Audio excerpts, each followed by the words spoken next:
Hello guys, आप सभी साथियों का स्वागत है आपके अपनी यूट्यूब चैनल टॉप स्क्रीन पर। तो डेली की तरह हम लोग आज भी मॉर्निंग अपडेट लेकर आए हैं। जितनी भी इंपॉर्टेंट अपडेट आज के न्यूज़पेपर में आई है वो सारी की सारी अपडेट हम लोग देखने वाले हैं। तो जो भी साथी चैनल पर नए हैं या पुराने व्यूवर्स हैं, आप अगर अभी तक सब्सक्राइब नहीं किए हैं तो आप प्लीज़ जल्दी से चैनल को सब्सक्राइब कर लीजिए और बेल आइकन को भी दबा दीजिए। तो चलिए देर बिल्कुल भी नहीं करेंगे, आज बहुत सारी इंपॉर्टेंट अपडेट है, उन सारी अपडेट को एक एक करके हम लोग देखते हैं। चलिए स्टार्ट करते हैं।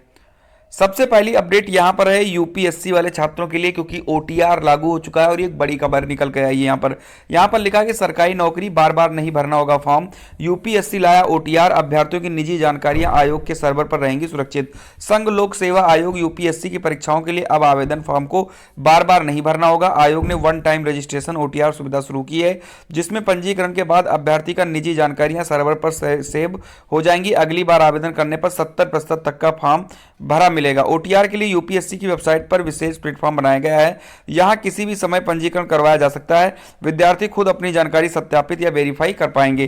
तो यहां पर एक बड़ी खबर आई है, जैसा कि आपको पता है कि कोई भी फॉर्म आता है तो आप लोग जो है बार बार जाते हैं, फिर अपना नाम डालेंगे, पिताजी का नाम डालेंगे, मम्मी का नाम डालेंगे, डेट ऑफ बर्थ डालेंगे, हाई स्कूल में कितने नंबर है, इंटर में, ग्रेजुएशन में, ये सारी चीजें आप लोग फिल करते हैं। लेकिन यहां पर ओटीआर यानी वन टाइम रजिस्ट्रेशन लाया गया है यूपीएससी की तरफ। जो भी बच्चे यूपीएससी की तैयारी करते हैं उनको अगर एक बार उन्होंने ओटीआर करा दिया तो अगली बार जब वो फॉर्म भरने जाएंगे तो उनका 70% फॉर्म पहले से ही भरा होगा। जैसे उनकी जो बेसिक जो जानकारियां, नाम, पिता का नाम, पता, एड्रेस, ये सब वहां पर भरी होंगी। बस कुछ चीजें आपको वहां पर करनी होगी, इससे समय भी बचेगा और गलतियों के चांसेस भी कम हो जाएंगे। कभी कभी क्या होता है कि कभी आपने फॉर्म डाला, अपने नाम की स्पेलिंग में गलती हो गई, डेट ऑफ बर्थ में गलती हो गई, फोटो सिग्नेचर में कुछ ना कुछ गलतियां हो गई, तो ये चीजें दिक्कतें आ जाती है। तो कहीं ना कहीं एक बार आप जो है ओटीआर कर लेंगे और फिर आपको अगर करेक्शन करना होगा तो आप करेक्शन भी वहां पर कर सकते हैं।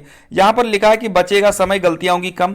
आयोग के अनुसार इससे अभ्यर्थियों का समय बचेगा व गलती होने की आशंका भी कम होगी।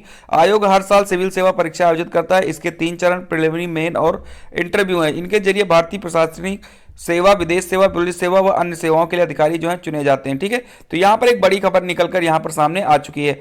चलिए वहीं पर हम बात करते हैं अगली भर्ती के बारे में। तो एक भर्ती जो डीआरडीओ की तरफ से आई है, 1901 पदों पर भर्ती है। सीनियर टेक्निकल असिस्टेंट व टेक्नीशियन पद के जो है यहाँ पर भर्ती निकली है।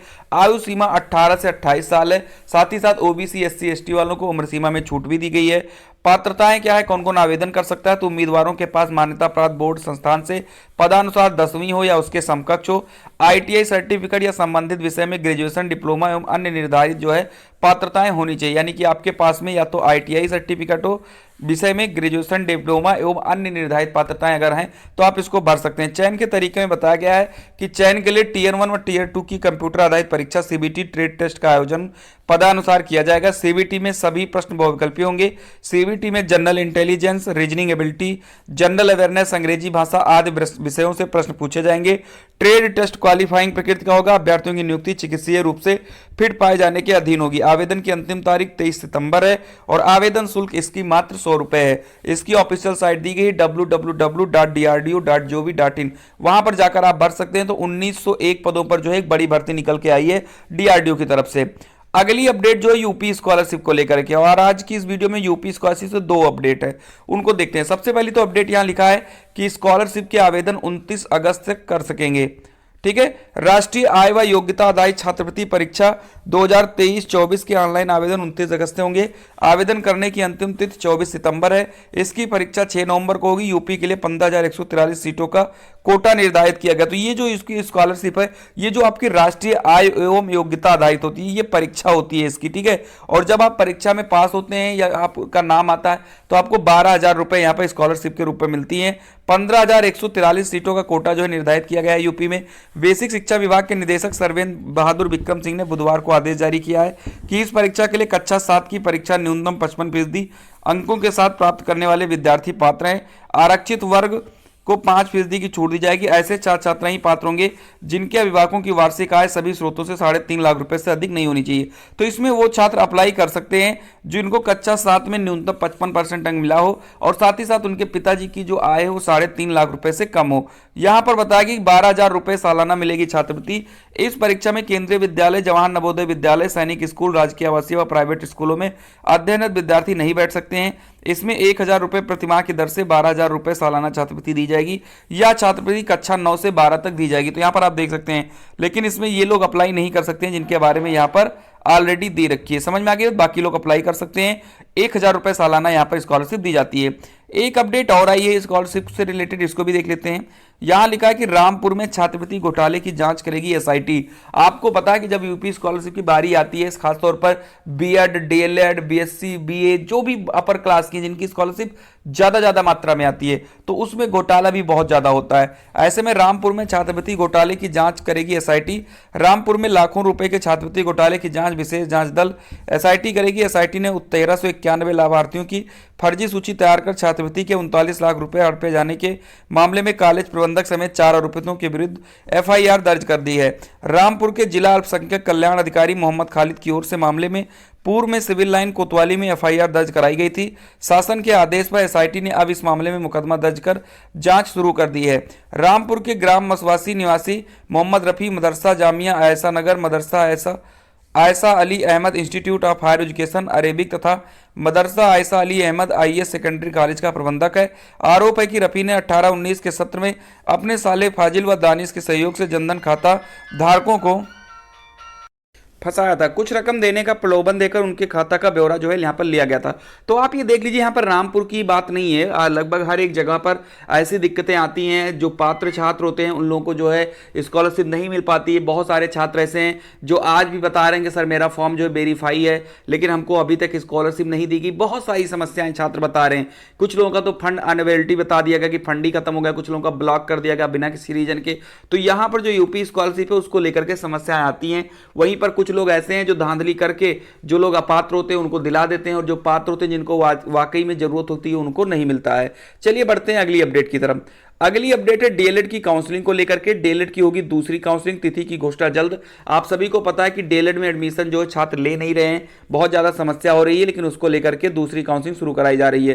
प्रदेश में डीएलएड प्रशिक्षण 2022 में दाखिले के लिए इच्छुक अभ्यर्थियों को एक और मौका मिलेगा।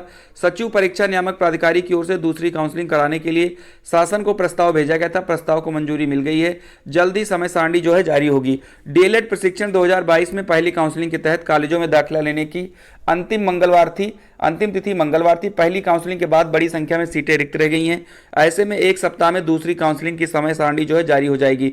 तो जिन लोगों को एडमिशन लेना है अभी तक नहीं ले पाए हैं वो लोग जो है इंतजार करें, एक हफ्ते के अंदर आपकी तिथि आ जाएगी और आप जो है काउंसलिंग करवा पाएंगे। चलिए अगली अपडेट है टीजीटी पीजीटी को लेकर के, उसकी परीक्षा को लेकर के जो है तैयारियां शुरू कर दी गई हैं। यहां पर आप देख सकते हैं 12 जिलों से परीक्षा केंद्रों के प्रस्ताव जो है मांगे गए हैं। सहायता प्राप्त माध्यमिक विद्यालयों में प्रशिक्षित स्नातक टीजीटी और प्रवक्ता पीजीटी 2022 के 4163 पदों पर भर्ती के लिए 12 जिलों से परीक्षा केंद्रों के प्रस्ताव मांगे गए हैं। तो बहुत ही जल्द आप लोगों की परीक्षा भी कराई जाएगी, ठीक है। इसके बारे में जैसे कोई और सूचना मिलती है, कब से जो है प्लानिंग की जा रही है, वो सब आपको इस चैनल के माध्यम से बताया जाएगा। यहां लिखा है कि उत्तर प्रदेश माध्यमिक शिक्षा सेवा चयन बोर्ड के सचिव डॉक्टर अंजना गोयल ने लखनऊ, अयोध्या, आजमगढ़, बदायूं, बलिया, बरेली, इटावा, हाथरस, जौनपुर, झांसी, लखीमपुर खीरी, सीतापुर आदि जिले के जिला विद्यालय निरीक्षकों से गुरुवार तक परीक्षा केंद्रों की सूची भेजने को कहा है। तो आप देख सकते हैं बड़ी खबर यहां से निकल कर आ चुकी है कि परीक्षा केंद्रों को लेकर के तैयारियां शुरू की गई हैं, और जैसे ही परीक्षा केंद्रों का निर्धारण होगा आपकी परीक्षा के बारे में भी यहां पर डेट जारी कर दी जाएगी, ठीक है। चलिए अगली अपडेट है सीजीएल को लेकर के। कल जो है सीजीएल टायर 2 की जो है यहाँ पर उत्तर कुंजी जारी कर दी गई है। एसएससी ने बुधवार को सीजीएल टायर 2 की परीक्षा की उत्तर कुंजी जारी कर दी है। यह परीक्षा 8 और 10 अगस्त को यूपी और बिहार के 14 जिलों में 106 केंद्रों पर 2 पाली में कराई गई थी। एसएससी के क्षेत्रीय निदेशक राहुल सचान ने बताया कि लिंक एसएससी की वेबसाइट पर उपलब्ध है, तो आप अपनी जो है यहाँ पर आंसर शीट दे सकते हैं। अगली अपडेट है एपीओ प्री की भी जो आंसर की है वो कल जारी कर दी गई है। यूपीपीएससी ने बुधवार को सहायक अभियोजन अधिकारी एपीओ प्री परीक्षा 2022 की उत्तर कुंजी जारी कर दी है। यह आयोग की वेबसाइट पर 30 अगस्त तक उपलब्ध रहेगी। इसमें किसी अभ्यर्थी को कोई आपत्ति है तो वह साक्ष्य सहित आयोग को प्रत्यावेदन भेज सकता है। परीक्षा नियंत्रक अजय कुमार तिवारी ने बताया कि उत्तर कुंजी UPPSC.UP.NIC.in पर है। उत्तर कुंजी में अभ्यर्थियों को कोई विसंगति प्रतीत होती है तो बिना साक्ष्य के भेजा गया प्रत्यावेदन स्वीकार नहीं किया जाएगा। तो फिलहाल आज के लिए मॉर्निंग अपडेट में इतनी सारी अपडेट थी। अगर कोई अपडेट और मिलती है तो आपको इस वीडियो के माध्यम से आप सभी लोगों को सूचित किया जाएगा। तो फिलहाल आज इतनी थी। अगर आपको वीडियो अच्छी लगी तो लाइक कर दीजिए, और अगर आप चैनल पर नए हैं तो आपसे विनम्र विनती है कि आप जो है चैनल को जरूर सब्सक्राइब करें। मिलते हैं अगली वीडियो में, तब तक के लिए खुश रहिए, मस्त रहिए। जय हिंद, जय भारत।